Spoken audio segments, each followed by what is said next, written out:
Today, I want to begin with a simple, yet deeply powerful idea: relax, trust the process, and let the universe deliver. Now, I know that might sound abstract at first, but if we break it down through the lens of neuroscience and psychology, something fascinating happens. You see, when we relax not just physically but neurologically, we shift from a state of hypervigilance into one where our brain becomes more plastic, more adaptable.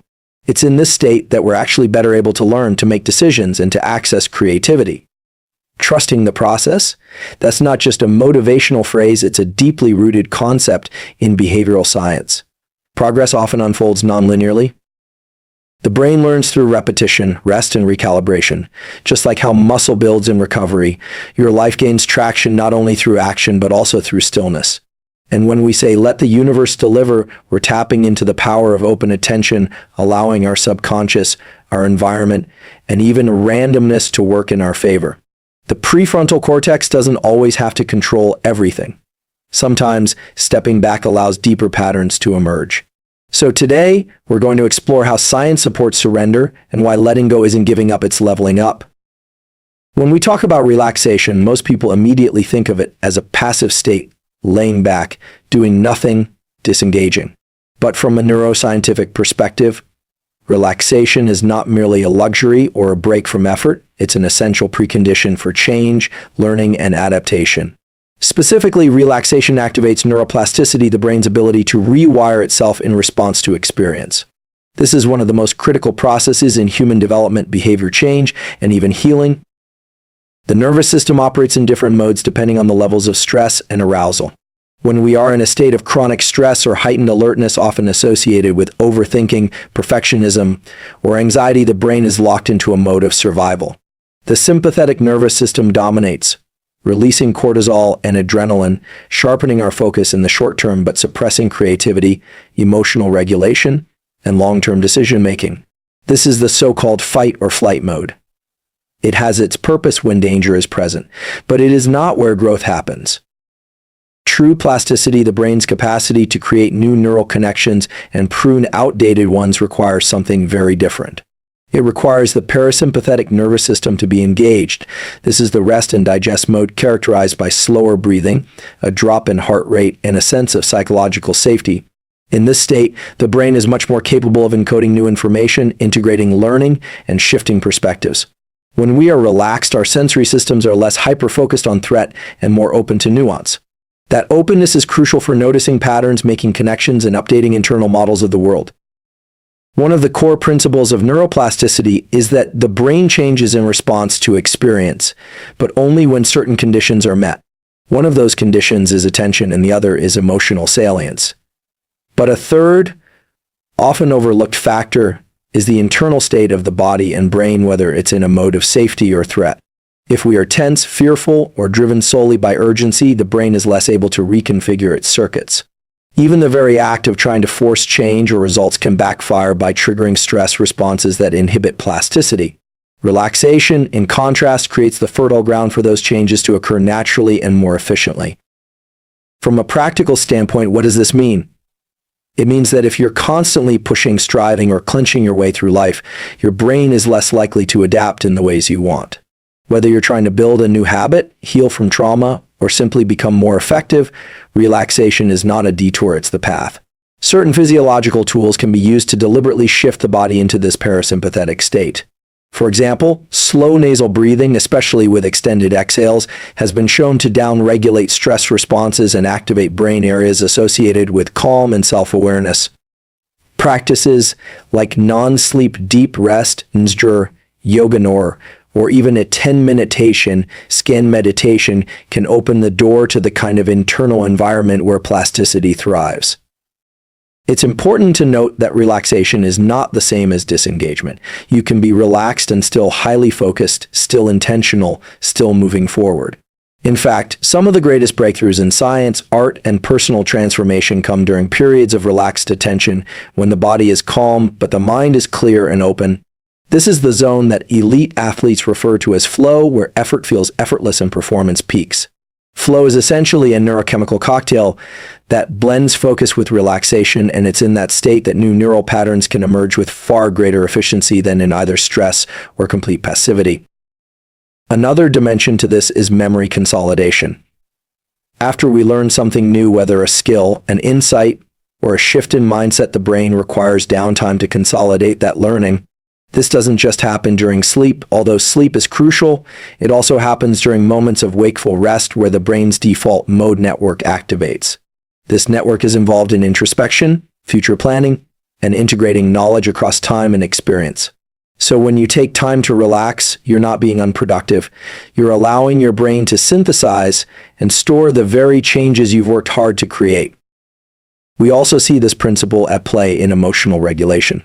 When people are stuck in reactive patterns, whether that's anxiety, defensiveness, or self-criticism, it's often because their nervous system is in a constant state of threat detection.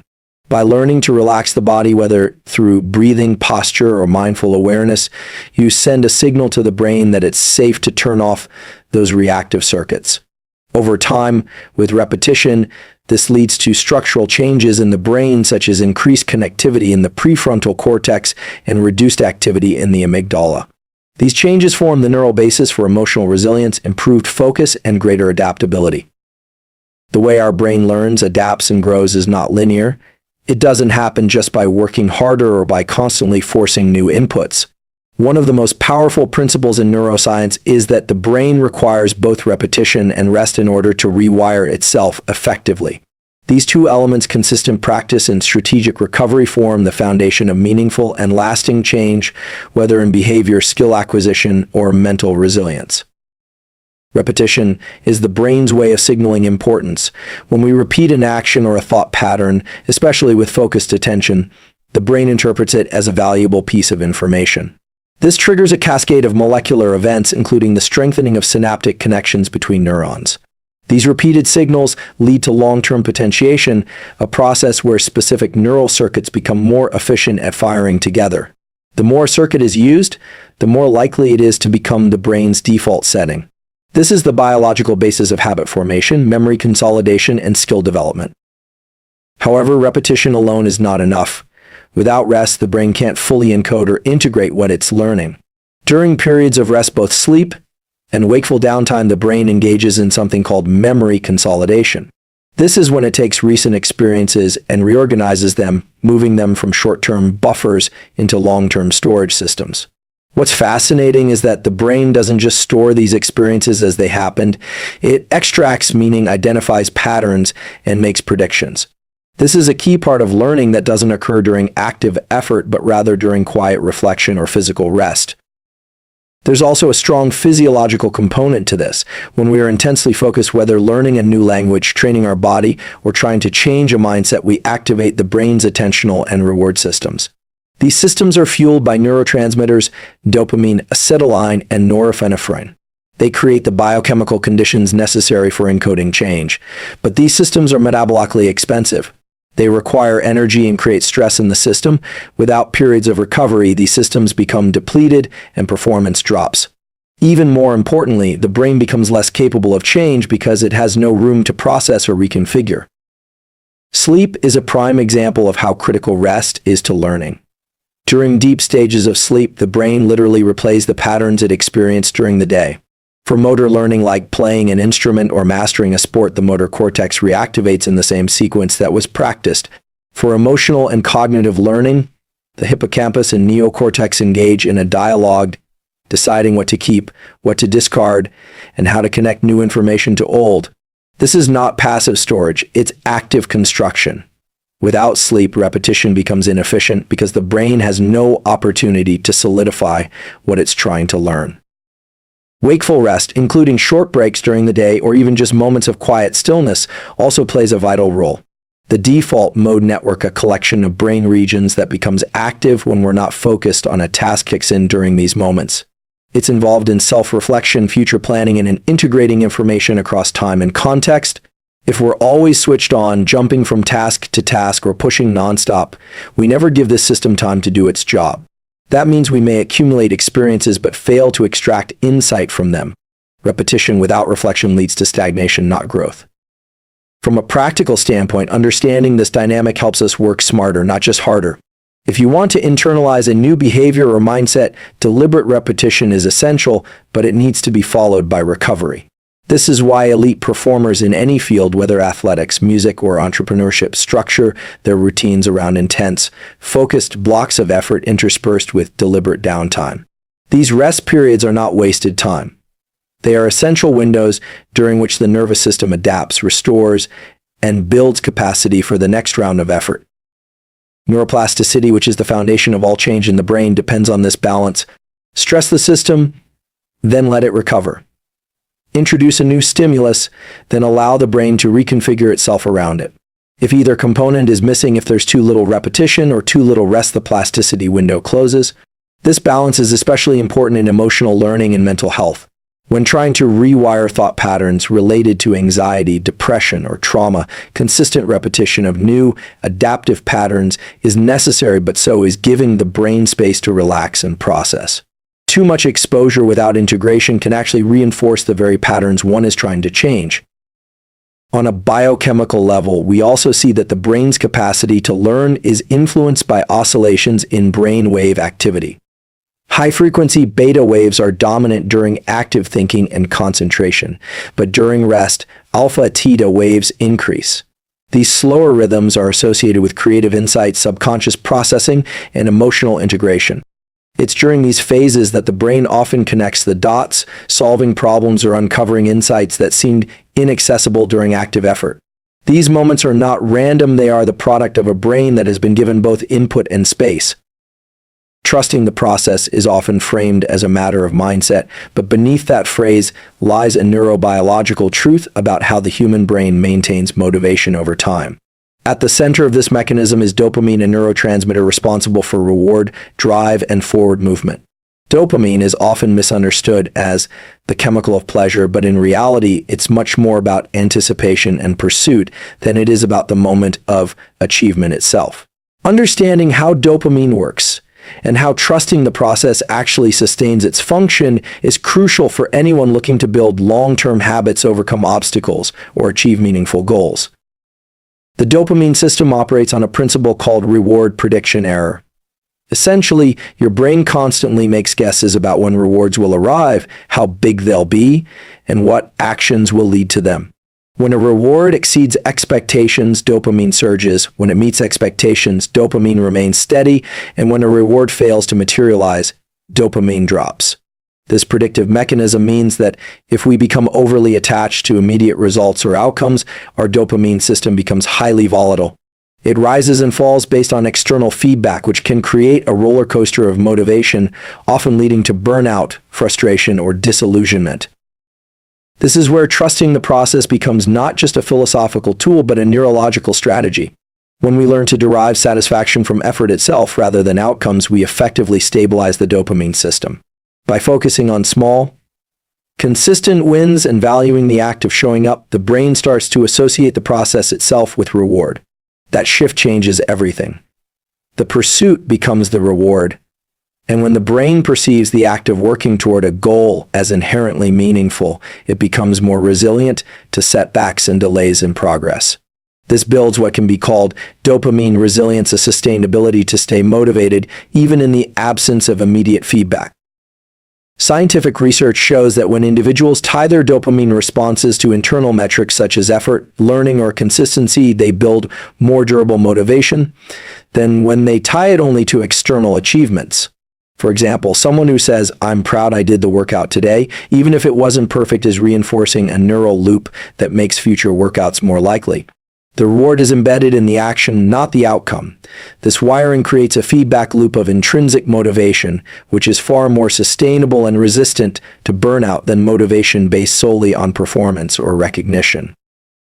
There's another layer to this that involves the prefrontal cortex, which is the brain's executive control center.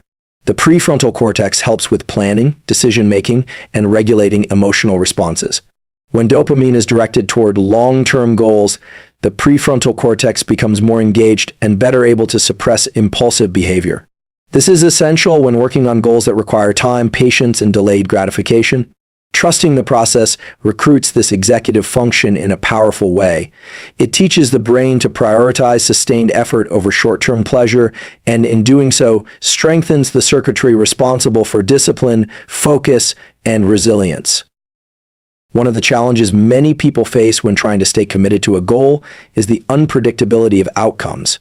Life rarely delivers results on our timeline, but this unpredictability can be psychologically destabilizing unless we develop the ability to ground ourselves in the process itself.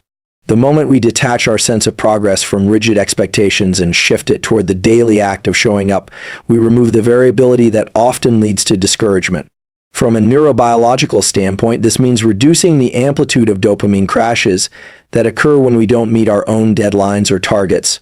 Instead, we create a more consistent baseline of motivation that carries us forward. There's also a relationship between dopamine and learning. When we pursue something with curiosity rather than desperation, the brain interprets the experience differently. A mindset of exploration common in those who trust the process activates different neural networks than a mindset of urgency or scarcity. The former is associated with openness, creativity, and sustained learning, while the latter often narrows attention and increases stress. Cortisol, the stress hormone, can suppress dopamine when chronically elevated, so paradoxically, clinging too tightly to outcomes can actually reduce our capacity to stay motivated. Trusting the process lowers stress, which in turn protects the dopamine system and enhances learning and performance. One of the most interesting findings in this space is that dopamine can be trained. Through repetition and deliberate focus on effort, we can teach our brain to release dopamine in response to actions rather than results. This is a form of self-directed neuroplasticity. The more we celebrate consistency, the more our brain begins to associate effort with reward. Over time, this builds an internal architecture where motivation is no longer fragile or dependent on praise or validation. It becomes part of our identity. We don't need to see the outcome to keep going, we go, because we've learned to value the going. Letting go is often interpreted as giving up control or losing grip over one's goals, but from the perspective of neuroscience and cognitive performance, letting go more specifically, releasing mental tension serves a much deeper and more powerful function. When we reduce cognitive load by letting go, we free up neural resources that allow the brain to function more efficiently, creatively, and flexibly. Cognitive load refers to the total amount of mental effort being used in the working memory. When it becomes overloaded, our ability to process information, make decisions, and maintain emotional balance deteriorates. In this context, letting go is not about doing less, it's about doing smarter by reducing friction in the brain's operating system. The prefrontal cortex, which handles executive functions like decision-making, problem-solving, and impulse control, is particularly sensitive to cognitive overload. When we are holding too many thoughts, worries, or decisions in our mind simultaneously, this region begins to falter. Attention becomes scattered, working memory becomes compromised, and our overall mental clarity drops. Chronic overthinking, planning obsessively, or trying to control every variable in a situation floods the brain with information that it can't manage efficiently. The result is decision fatigue, mental exhaustion, and often a sense of being stuck or paralyzed. By letting go, by releasing the compulsive need to overanalyze, predict, or micromanage, we reduce the demand placed on our working memory. This gives the brain space to prioritize what actually matters, to process information more cleanly, and to integrate new inputs without the interference of noise. One of the most underappreciated truths about mental performance is that subtraction is just as powerful as addition. Removing unnecessary mental load allows the core systems of the brain to operate at their best. This is particularly evident in high-performing individuals who have learned to focus on essential variables and ignore everything else. Their edge often comes not from doing more, but from managing less. There is also a strong physiological link between cognitive load and emotional regulation. The more mentally burdened we are, the more likely we are to experience anxiety, irritability, and reactivity. These emotional states further disrupt cognitive clarity, creating a feedback loop of stress and confusion. Letting go interrupts this cycle. When we deliberately choose to step back mentally or emotionally, we signal to the nervous system that it's safe to down-regulate. This triggers a shift from sympathetic activation, associated with fight or flight, to parasympathetic dominance, associated with rest and digest. In this state, the brain's capacity for higher-order thinking, empathy, and strategic insight increases. From a learning and memory perspective, reducing cognitive load is also essential. When our mental bandwidth is consumed by overthinking or emotional noise, there is very little space left for new learning to take hold. Information processing slows down, recall becomes less reliable, and pattern recognition diminishes. In contrast, when the brain is unburdened, it becomes more plastic, more capable of forming and strengthening new neural pathways. This is why breakthroughs often happen when we're not actively trying to force them. The so-called aha moments tend to arrive during periods of relaxation or mind wandering, not during states of high tension or mental overload. These insights are not accidents, they're the result of the brain finally having enough space to connect dots in novel ways. Letting go also enhances creativity. Creative thinking relies heavily on associative networks in the brain areas that link diverse concepts, memories, and emotions in ways that produce original ideas. These networks function best when the brain is not tightly focused on a specific outcome or rigid framework. When we're overly fixated on one solution or outcome, we block access to the brain's lateral thinking abilities. But when we release that fixation, even temporarily, we open a doorway to more innovative, flexible thinking. This is why so many artists, scientists, and inventors report that their best ideas emerge during walks, showers, or quiet moments of reflection times when they're not actively trying to solve a problem. Importantly, letting go does not mean detachment from purpose or values. It means loosening the mental grip on things we cannot control, the timing, the outcome, the opinions of others, and redirecting that energy toward what we can influence: our effort, our mindset, our presence. This shift reduces cognitive noise and enhances clarity. It also improves emotional stability, as the brain is no longer tethered to the stress of managing the unmanageable. The reduction in mental clutter leads to greater alignment between intention and action, allowing decisions to flow more intuitively and less reactively. Letting go also has a neurological effect on attentional networks. When we stop trying to force focus and instead allow attention to settle naturally, the brain's default mode network and task-positive network can alternate more smoothly. This dynamic interplay supports deeper reflection and more sustained focus when it's actually needed. Rather than burning out the system with constant vigilance, we allow it to reset, resulting in improved performance over time. There's a growing body of neuroscience and psychology research suggesting that the state of allowing, of getting out of our own way, can be one of the most powerful ways to activate peak performance, insight, and inner coherence. Allowing is not the same as passivity. It's a deliberate letting in rather than a constant pushing out. When we try to force outcomes, control every detail, or micromanage every variable, we activate neural systems tied to stress, vigilance, and narrow focus.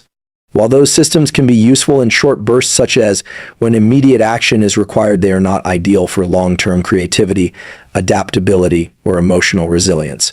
Allowing, on the other hand, supports a state of relaxed alertness in which the brain is simultaneously calm and receptive, yet focused and responsive. This combination is essential for accessing deeper layers of cognition and emotion that are often inaccessible in a hyper-controlled state.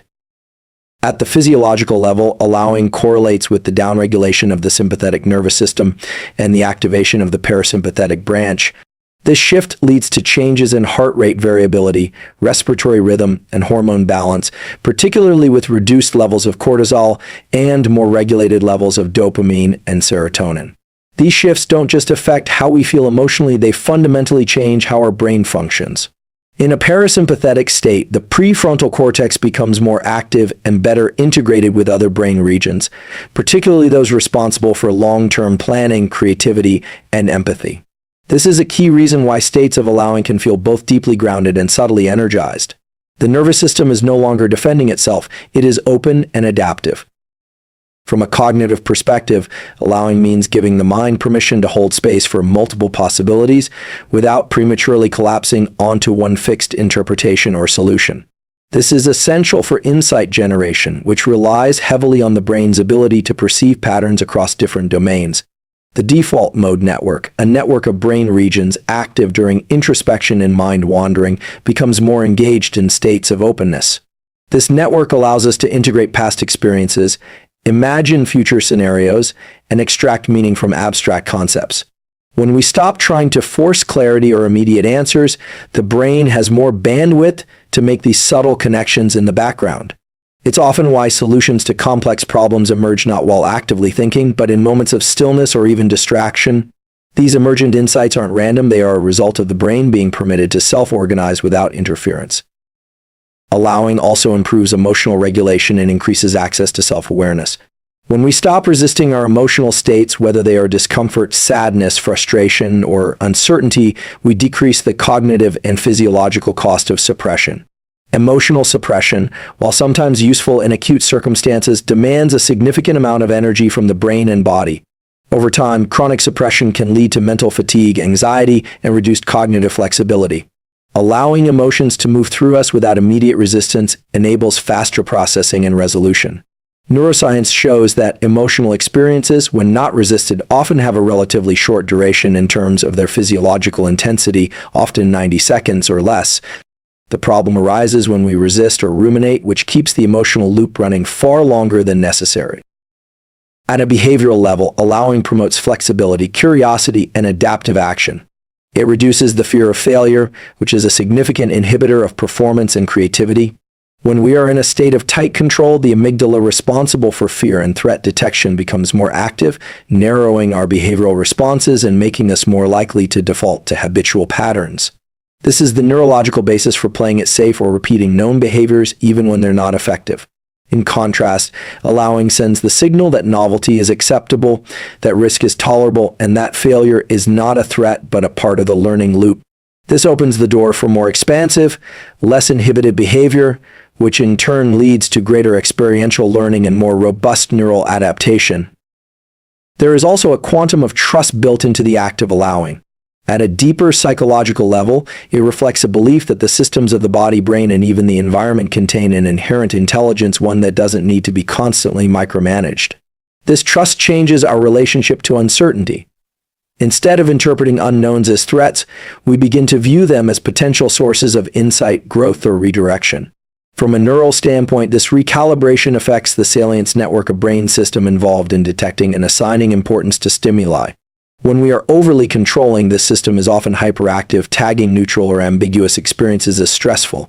Allowing changes the calibration of this system so that we become better at distinguishing between real threats and mere discomfort. Even the process of goal-setting changes in a state of allowing.